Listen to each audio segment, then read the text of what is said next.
I've got to be honest with you, I'm tired of covering all of these heavy EVs. Some of them are great, but even the best ones are just masking their weight instead of actually removing it, which is why here today, Miata! This right here is one of the lightest cars on the market at 2,374 pounds. And man, we have had a heat wave for the last 2 weeks that I've had this. It has been fantastic. Let's have a look.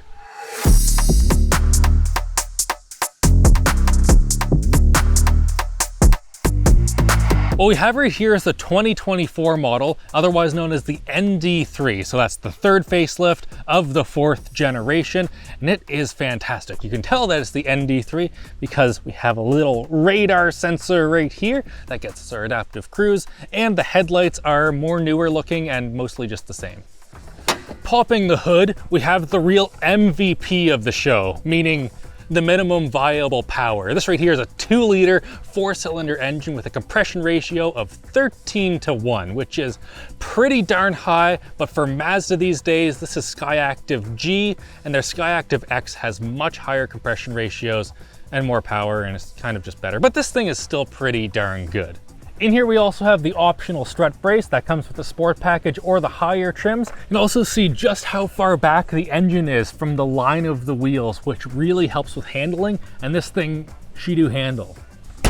Moving around to the side, you can tell that we have the GT trim because we have 17-inch rims with the diamond cut edge right here. These do look pretty good, but I personally think they're the worst looking that are available. I'd recommend just getting the lower trim. You get better looking wheels and it's cheaper. Moving over here, just look at how low this thing is. You are beneath every single person on the road besides Dan. You can lock and unlock your doors by just pressing right there. Nice and easy. And if you look, these doors are really big. The door actually stops right about here, but then for just fun making it look cool reasons, there's all of this. It does make it kind of difficult to get in and out sometimes when you have to have it out here and you're like, but overall it's fine as long as you don't have mobility issues. Rear tires are the same. We've got the square setup, and moving over to the trunk, it's not particularly large. You can press right here, open it up.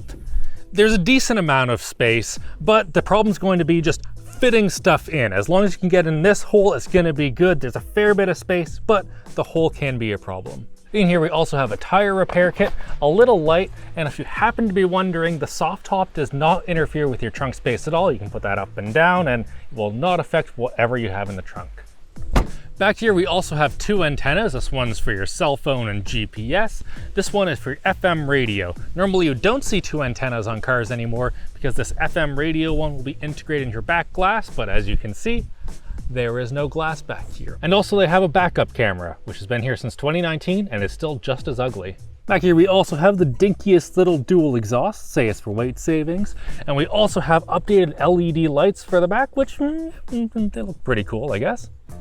Hopping into the driver's seat, you can see that I have just enough room. I am 6 foot tall and I fit perfectly. The seat is all the way back and I'm pretty questionable if we get in a rollover, but maybe I'll be fine. If you're 6'2", 6'3", that's probably when you're gonna start having issues, depending on your leg to upper torso area. If you're maybe a bit taller, yeah, right around there, you'll start having some big problems. Well, as the driver, I have just enough space. The passenger gets just enough space minus a little bit. You can see they have a great big hump down here. That's where the catalytic converter is. And also the cup holder is just hanging out right here, but it has a nifty little trick. Look at this. Boom! You can just take it out and move it back there. Now, being able to move your cup holder between 2 spots does sound like a pretty neat idea, but it has a fatal flaw. If you look at it, it acts a lot like a spring. If you want to store things besides 2 small cups, you don't have a whole lot of options. We have one little spot right here where I was able to fit my glasses and garage door opener. That's about it. And also we have a tiny little bit of storage back here where we have the owner's manual and a microfiber cloth. That's just about filled it. And a little Miata. It's cute. And that's about it for storage. There's nothing in the doors. There's no glove box right here. And there is a little spot where you'd think that your phone would go, but Mine doesn't really. I've just been putting it across like this. It's fine enough, but if I get a bit too into the corners, it has ended up in the passenger seat. Storage aside though, this is a really great spot to be. These seats are very comfortable. We have the leather ones in our top trim package, even though I personally would kind of like the Recaros. Everything just feels nice. Apparently they have a tiny bit extra padding in the middle here this year, and it is quite comfortable. The steering wheel feels great. The whole just driving position feels good. We have climate controls that just, look at this, how hot you want it, how much you want the fan to go, where you want the heat to go. It's very simple, and wow, who would have ever thought that this system just works really great? What works medium great is the infotainment. If you want to use Mazda's stuff, you need to use this little dial down here. It's pretty satisfying, even if you do have to kind of T-Rex arm to get at it, but you're just going to spend most of your time in Android Auto or Apple CarPlay anyway, and that works fantastic, but you do have to make sure that you have enabled touchscreen while moving, because otherwise you have to use this dial, which honestly is so freaking dangerous. It took me a little while to find that setting, and man, using this to go through Android Auto when it's not made for a dial, terrible time. I really like how they have the body color along the side here, even if our aero gray of this one is pretty darn boring. I really want a fun color for a fun car like this instead of just normal putty ass looking 2024 stuff. But that said, everything that you want is here. You've got steering wheel, you have your shifter that is just right there. We have got our parking brake, which is an actual parking brake instead of those stupid little buttons. And I just want to drive it now. Andy, this is a gas car. Can we put a bunch of water in the exhaust pipe and rev it? Wow! What a segue to our sponsor! War Thunder. Thanks to War Thunder for sponsoring this video. If you want to get behind the wheel of some of the most iconic war machines of all time and cause utter destruction to your surroundings, look no further than War Thunder. It's a free-to-play, cross-platform, online military vehicle compact game with accurate-to-life renditions of tanks, aircrafts, and ships all from throughout history. Their damage X-ray system dynamically registers where your shots and reflects the impact on the vehicle's models, making it much more immersive. You probably won't find the MX-5 in this game though, that would be hilarious, but what you will find is a bonus welcome package by War Thunder for free by using our link down in the description. Before we do our 0 to 60, let's do our no top to having a top test. Look, I now have a roof over top of me. It is incredibly fast, and it's just as fast going the other way. It's super nice if you're about to go on the highway, or maybe you'll get a bit too buffeted, to be able to just whoop, rip it right up, and then you don't have to worry about too much wind in here and vice versa. Now in their notes that they sent to us, Mazda Canada made sure to tell us that it is pronounced Mazda, not Mazda like it is in the United States. And I'm saying that because I'm very sorry for this, Mazda Canada. Oh, this thing is quite a bit of fun. It has a 0 to 60 of 5.5 seconds, which is really quite rapid. But after that, you can definitely feel that there isn't quite enough power. We have 181 horsepower, 151 pound-feet of torque, and it is just enough. Like I said before, it is the minimum viable power, even though this is very much not a power kind of car. Now that we're moving here, you can see that my hat just wants to take off. I'm just under where the wind is going, but like right on my forehead is where it hits. So if I go just a tiny bit higher, yeah, it wants to pull it off, which is why I got a hat that has a little string right here. Highly recommended. Overall though, as long as your head's not sticking out the top, we are able to do a full A-roll in here, and it's completely fine with the top down, and even up until about 110, 120 kilometers an hour. It's pretty decent in here. After that though, put the top up. Of course, this is a Miata, so you don't care too much about a straight line speed. You want to get into the corners, and man, does this thing ever deliver. This is one of the best handling cars that I have ever experienced, maybe the best. And on top of that, it is just so much fun. We have the Bilstein dampers on this, which are pretty great, but honestly, I kind of just want the stock ones because I really appreciate the body roll. Let's just dip her in here. Man, We have a near perfect 50-50 weight distribution. The RF actually is perfect 50-50. And oh, the way that you can just huck it into a corner, you don't even have to worry about braking because you aren't going fast enough anyway, and a corner's so good. There are multiple things that make this an absolute blast in the corners, but one of the main one is the pedal feel. These have some of the best brake feel that I have experienced in a modern car, where instead of it just linearly going down and keeping on going, this kind of goes a bit, and then it just has a little bit of extra force. So you can just get those excellent heel toes, and it is an absolute joy. And of course, the other thing that is excellent is the amount of weight, like we said at the start. Mazda has put just so much effort into taking weight out of this thing that it is truly incredible. I was one of the people that did recruiting for Baja University, and I can tell you that it is very, very difficult to get engineers to actually focus on stuff like that. Every single person wants to make a fast car, but once they learn that making a fast car means just going to every single bolt and being like, oh, does this bolt need to be as big? Does this connection need to be as big? There's a couple grams there. Everyone gets really bored and drops out. I can tell you that for a fact. Mazda has not, and I really appreciate that. My personal favorite weight-saving thing here is the transmission. On almost every other transmission, you will see a bunch of ribs around it that adds rigidity and strength, whereas this one right here, they're able to just change the thickness of the walls to give it that strength that it needs, even though it did have a little bit of a problem with braking, but that was fixed in 2019. Have I mentioned that we have a manual transmission yet? It is one of the highlights of this car. This shifter is attached directly to the gearbox, and you can really tell because it is just ripping around all the time. I love how it's just shaking, just being like, grab me, shift me, do it, come on. And man, is it satisfying to use. Without great big shifter cables going up to the front of your car or any of that nonsense, it is just so direct, so great feeling. I love it. I really do love the transmission in this thing. I've heard everyone say it's great.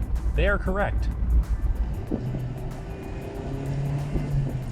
Oh, that is excellent.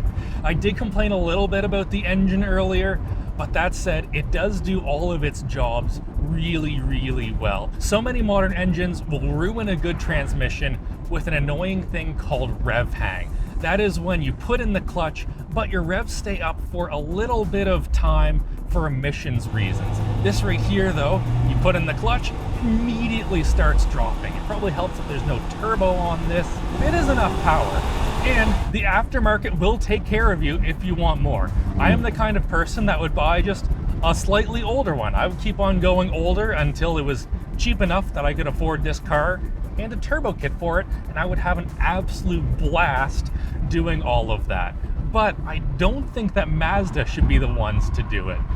Now, we have been listening to the sound of the engine, which could really use a new muffler, but what if you want to hear the sound of the sound system? Well, it is quite great. Play Crab Rave on Tidal. In here we have the 9-speaker sound system from Bose, so we have 2 in the doors, 2 up on the pillars, and 2 in the back of the seats, but most importantly, we have a sub down in the passenger footwell, and it is fantastic. Now, I did measure it, and interestingly, you get more treble with the windows up, and you also get noticeably more bass when you have the soft top up. That said though, even with the soft top down, you get extension down into the 40 hertz range, and overall, it is a banging system.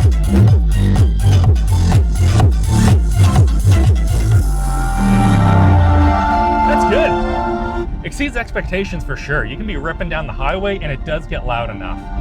One thing that's new for 2024 is adaptive cruise, which I just absolutely love. Having a manual transmission, but being able to not worry about people in front of you slowing down and having to take off cruise control. I just love adaptive cruise, and this is an excellent implementation of it. There also is lane keep assist in this, but it hasn't been annoying me, which is pretty rare for those. Good job on both.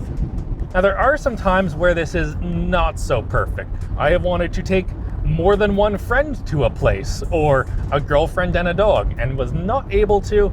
And also, just the problem is, so much of driving is not down some ideal back road or nice beachfront. Most of it is down big straight roads like this one, where you're just smelling the smells of every single diesel around you, or just the engine of every single car, and it is not the most pleasant experience. Also, if you have allergies, being open to the elements is going to leave you sneezing quite a bit. But that said, you can just come in here, pop this up, rip her down, and like we said before, it is super quick, and then it becomes really quite nice and quiet in here.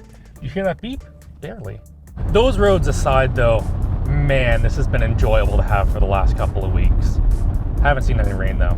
One of my favorite things about this car is that with its power and its composure, I could give it to literally everyone that I know, and it's going to be totally fine. I don't have to worry about them destroying the clutch. I don't have to worry about them spinning out and killing themselves. Every single person that I know can learn how to drive a manual and have an excellent time in this thing. And I just applaud Mazda for everything that they have done here. But that said, would you daily it, Andy? Not really. No. Everyone's like, it's a bargain, but it's only a bargain if you're looking for a second car. It is the perfect second car. It is the perfect second car, which I guess does bring us to the price. This one right here, as spec'd, is the top trim. It comes in at $42,000 Canadian. And for a single car, that's not too bad. But for a second car, is kind of getting up there, which I think means we need to start bullying Mazda drivers again. There was this wonderful time where everyone was like, oh, that's a barber's car. Oh, are you Barbie in your Mazda? We should do more of that because I want to buy an NA. They're freaking $10,000 for one that's not rusted out, and I want one really bad. This right here has been an excellent experience. I have loved driving this car. My arm is sore from just waving at everyone that goes past, all of the other Miata drivers, except for NC drivers. They just gotta... Next day, Alex here. I got so distracted by that anatomically correct transmission that I forgot to tell you about one of the biggest improvements to the 2024 Miata, and it is the limited slip differential in the back. When you're going around a corner or putting down traction, if you have an open differential, just one of your tires is gonna spin, you'll have the one tire fire. Very bad time if you want to try and go fast. So we have a limited slip differential in here to prevent that. It locks the two wheels together, and that is fantastic. Problem is, on the last ones, it would lock the same under braking and acceleration, which meant that sometimes if you were to trail brake into a corner, it would get a little bit squirrely, and if you floored it coming out of a corner, same sort of thing. Little bit squirrely. For 2024, we have an asymmetrical limited slip differential, which has more force between the tires when you're braking and less when you're accelerating. So it's a bit stronger on braking to make it so that you're more stable, and it's a bit looser on acceleration so that, again, you are more stable. And I have to say, in high-speed corners, I am shocked at how good this thing is. I haven't driven the other ones to compare to, but this one, fan-frickin-tastic. Oh, this thing, it truly is excellent. Just like you are excellent. Huge thanks for watching this video. Seriously, hit like. This right here needs to get views for us to do more gas cars. Smash it hard right now. Do it, please. And have a fantastical day. I'll see you later. We have a peel, Andy. We saved this peel just for you. Oh, hit like, do it.